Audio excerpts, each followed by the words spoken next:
Selamat datang di channel Pen Project, channel yang membahas berbagai hal, kisah misteri, legenda, sejarah dalam kemasan cerita bergambar. Yang baru menemukan channel ini, jangan lupa subscribe.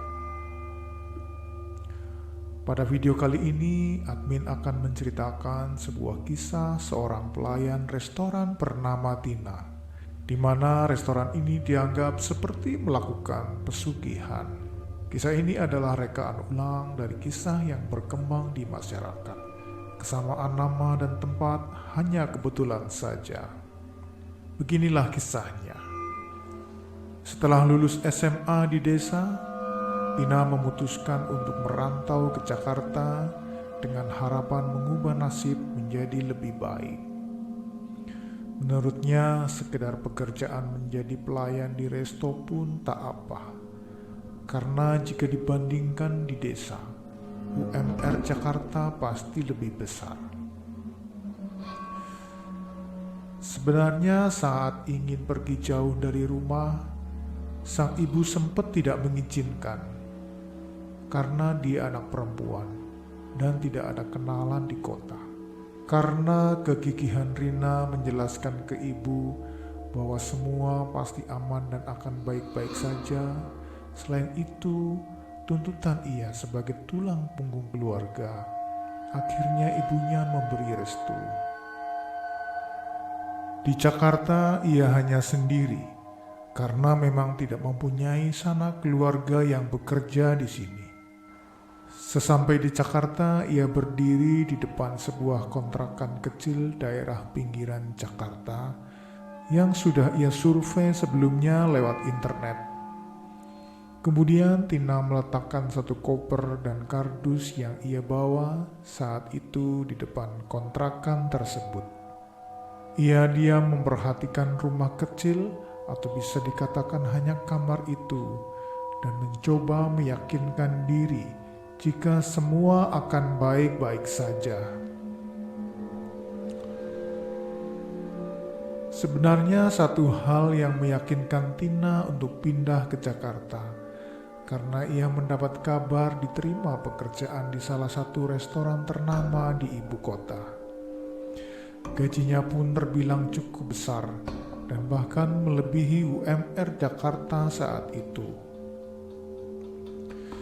Setelah membereskan segala sesuatunya, ia mencoba untuk keluar dan berkenalan dengan tetangga sekitar. Di samping kontrakannya terlihat wanita yang seumuran dengan Tina mengajak untuk mengobrol dan bertanya-tanya apa yang dilakukan Tina ke depannya. Lantas Tina menyebut jika ia sudah mendapat panggilan pekerjaan di sebuah restoran terkenal. Tanpa disadari, ternyata tetangganya itu sempat dengar nama restoran tersebut. Bahkan orang yang sebelumnya tinggal di tempat Tina pernah bekerja di sana. Namun orangnya sudah pulang ke kampung beberapa bulan yang lalu. Memang dunia sempit sekali, pikir Tina dalam hati. Keesokan hari, Tina tiba di tempat kerjanya untuk berbicara dengan bos tentang peraturan selama bekerja dan apa saja tugas Tina di sana. Satu pesan yang paling diingat Tina saat itu, bosnya bilang seperti ini. Ruangan yang tertutup itu jangan sekali-kali ada yang masuk apapun alasannya, ucapnya. Tina hanya mengangguk karena berpikir mungkin itu ruangan untuk penyimpanan uang atau memang khusus kepala perusahaan. Kalau dilihat pun jaraknya berdekatan dengan dapur paling belakang dan ditutupi dengan tirai berwarna merah. Sebulan berjalan di restoran tersebut, banyak hal yang dialami Tina di sana. Sesuatu yang kadang tidak bisa dijelaskan dan dipercaya banyak orang. Salah satunya saat itu Tina mendapat shift malam. Namun karena sang ibu meminta untuk menelepon, ia memilih untuk menjauh dari kerumunan. Salah satu tempat yang paling pas kala itu ya di samping ruangan kosong bertirai. Sedang asik mengobrol dengan ibunya, tiba-tiba saja Ibu Tina berkata, "Siapa itu suara perempuan yang memanggil-manggil kamu kayak teriak begitu?" "Bosmu bukan?" tanya ibu dalam sambungan telepon.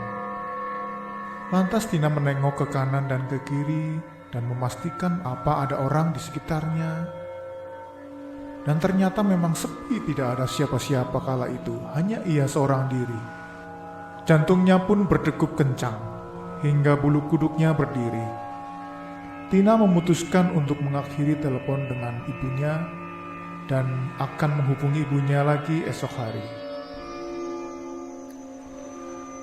Pengalaman lain yang membuat ia bertanya-tanya mengenai pelanggan di resto ini, banyak sekali rumor yang beredar perihal kelezatan yang hanya dirasakan saat makan di tempat, tetapi saat dibawa pulang rasanya berbeda, menjadi hambar dan kadang basi. Tak sekali dua kali, tapi rumor itu sudah sering terdengar. Bahkan keluar dari tetangganya sendiri yang saat itu menitip untuk dibawakan. Kira-kira begini ucapannya, "Kemarin aku ke restomu. Itu bakso terenak yang pernah aku makan. Tapi pas kemarin kamu bawa, rasanya hambar dan seperti sudah basi. Tidak enak lah," ucapnya. Padahal Tina ingat sekali bahwa bakso yang tetangganya makan ini baru saja dimasak dan dari resto ke kontrakan jaraknya tidak terlalu jauh.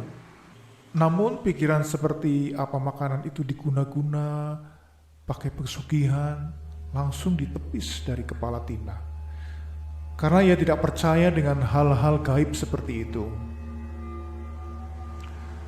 Kejadian lain yang ia alami saat ada orang tua yang membawa anaknya makan di sini. Tiba-tiba sang anak berbicara kepada orang tuanya. Kebetulan saat itu pas sekali Tina sedang membersihkan meja kotor di samping anak itu.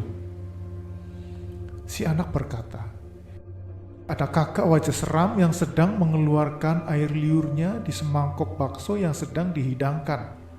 Saat mendengar hal itu, Tina buru-buru melihat ke arah yang ditunjuk anak itu. Tetapi tidak ada apa-apa di sana. Hanya terlihat pelanggan yang sedang lahap memakan hidangannya.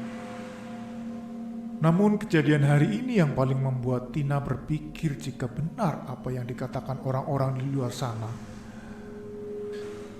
Saat ia ingin mengeluarkan sampah keluar, tak sengaja ia melihat si bos membawa rokok klobot, kopi hitam, bunga setaman, satu ayam utuh, beserta menyan yang diletakkan dalam satu nampan anyaman berwarna coklat. Bosnya membawa benda itu ke dalam ruangan bertirai merah itu. Saat dibuka, Tina dibuat sangat terkejut hingga terdiam dengan mulut yang terbuka. Karena di sana ada sosok wanita dengan pakaian berwarna putih kusam, rambut panjang dan kaki melayang. Lebih parahnya, wanita tersebut bertubuh tinggi sampai rambutnya menyentuh dinding atap. Saat itu Tina ingin teriak, namun tidak bisa, seperti terkunci rapat-rapat. Tanpa sadar, si bos menyadari kehadiran Tina. Sejak saat itu, ia diberhentikan dari pekerjaannya. Kemudian dibelikan tiket pesawat untuk kembali ke kampung halaman. Bosnya berkata, uang gajian akan dikirim setelah tahu jika Tina sampai di kampung. Mau tidak mau, ia menerima hal tersebut. Tak berselang lama semenjak kejadian itu, Tina dikabarkan sering kesurupan dan sakit-sakitan. Hingga suatu saat tetangganya yang di Jakarta menghubungi dia dan menceritakan jika orang yang dahulu tinggal di kontrakan sebelum Tina ternyata sudah lama meninggal karena penyakit aneh. Bahkan menurut orang tuanya, anak mereka sering teriak-teriak menyebut, "Jangan ganggu saya, pergi dari sini." Begitu tutupnya.